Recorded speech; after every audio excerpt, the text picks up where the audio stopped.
It was just ridiculous. It's not often that you're watching the WNBA or that I'm watching it and I'm like, wow, I've just never seen this before. Rewritten, buddy. Picture this. A commissioner drunk on power, a fan base pushed past its limit, and 3 stars, Caitlin, Sophie, and Lexi, standing shoulder to shoulder while the entire league shakes under their feet. Today, the WNBA is facing the biggest meltdown in league history.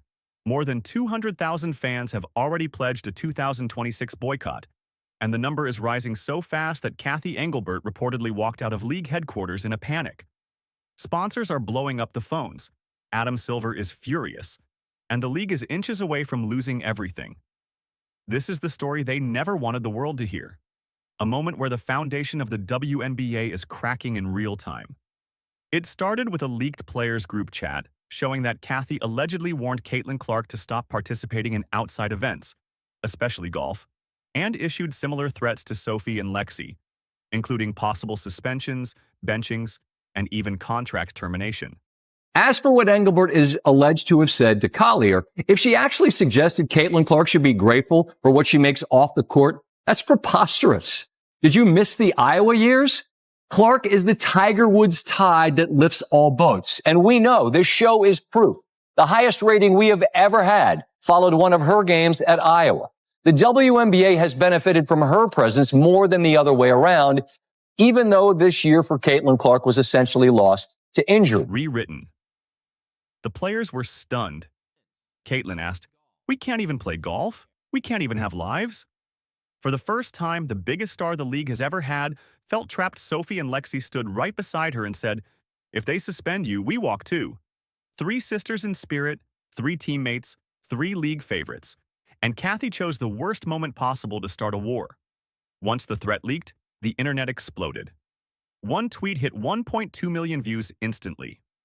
"Suspend Caitlin, and we suspend the WNBA." Reddit blew up. TikTok blew up. Instagram blew up. Fans weren't just angry. They were finished. They remembered everything. The fake fouls, the targeted hits, Caitlin getting benched for protection, and now threats over golf. Then came the nuclear moment. Over 200,000 fans signed a verified 2026 boycott, rising by the minute. Families, kids, entire communities joined the movement. Sponsors saw the numbers and didn't hesitate. They called Kathy directly. "If you lose Caitlin, you lose us." One sponsor even said, "This isn't a league problem. This is a Kathy problem." And suddenly the league was drowning in emails. The high tide lifts all boats or whatever, basically. Like, if you buy into this, everybody is going to eat. Yet you had people fighting tooth and nail the entire season, not wanting it to be this way because other people weren't getting flowers, or she was getting too much attention, or she gets a special whistle, or I'm gonna check her off the ball here just because. And then her teammate cheers for her for throwing her on the ground. It didn't get better. And it's disappointing to me because it's not every player in the WNBA.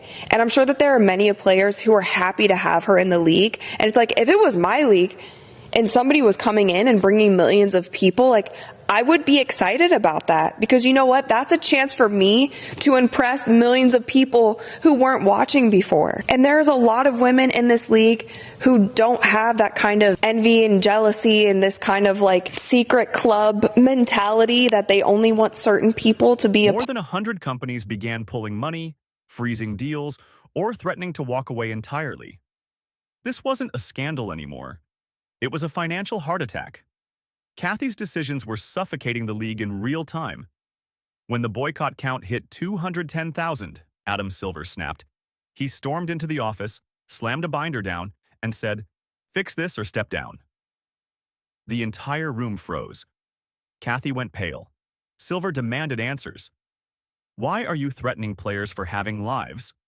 Why target Caitlin? Why warn her teammates? She tried to come up with excuses, but he cut her off. "You're not stopping golf. You're not suspending anyone. You're not firing anyone." Then, the surreal moment. The assistant commissioner whispered something to Silver. He stood up, shook his head, and walked out in complete frustration. Meanwhile, at Fever HQ, the boycott numbers kept skyrocketing.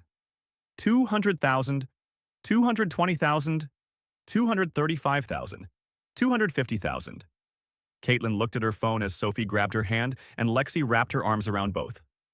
Caitlin whispered, "They're doing this for us." Sophie said, "Then we stay strong." Lexi added, "Together." At WNBA headquarters, chaos erupted. Employees crying, phones ringing nonstop, sponsors freezing. Contracts. Kathy was out of ideas, out of support, and out of power.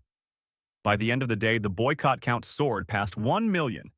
Her chair sat empty, her office locked, her voice silent. The league lost sponsors, fans, credibility, and stability in a single catastrophic day. Would be holding the players back from saying, yes, we agreed to an extension. Let's try to iron out this deal so there is no lockout. Right? They'll still be able to negotiate if there's a lockout. However, players won't be able to head to the facility. They won't be able to get treatment. They won't be able to train with the team, with the staff. So there is some things to lose if there is a lockout.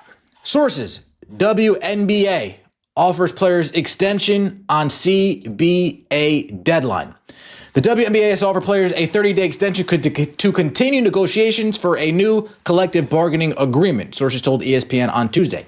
An extension before the current CBA expires Friday would allow both sides more time to negotiate a new question, which raises some sensitivities of rivalries between players. In the case of Angel Reese, who's just had to shut it down because of a wrist injury, Caitlin Clark, who's continuing to play. Rivalry that goes back to their college days, presumably, where I guess some trash talking entered in. But now it seems on some social media channels to have taken a darker turn, a more menacing turn, where race has been introduced into the conversation, where sexuality is sometimes introduced into the conversation. How do you try and stay ahead of that, try and tamp it down, or act as a league when two of your most visible players are involved, not personally, it would seem, but their fan bases are involved? Press conferences turned into battlegrounds. Every reporter kept asking the same question. How do you control chaos when your biggest stars aren't the problem? Their fan bases are. The truth is simple. The situation spiraled because Kathy targeted the very players she should have protected: Caitlin, Sophie, and Lexi. Today, the WNBA didn't just lose players. It lost trust. And trust is everything. If you believe the fans were right, comment Boycott 2026.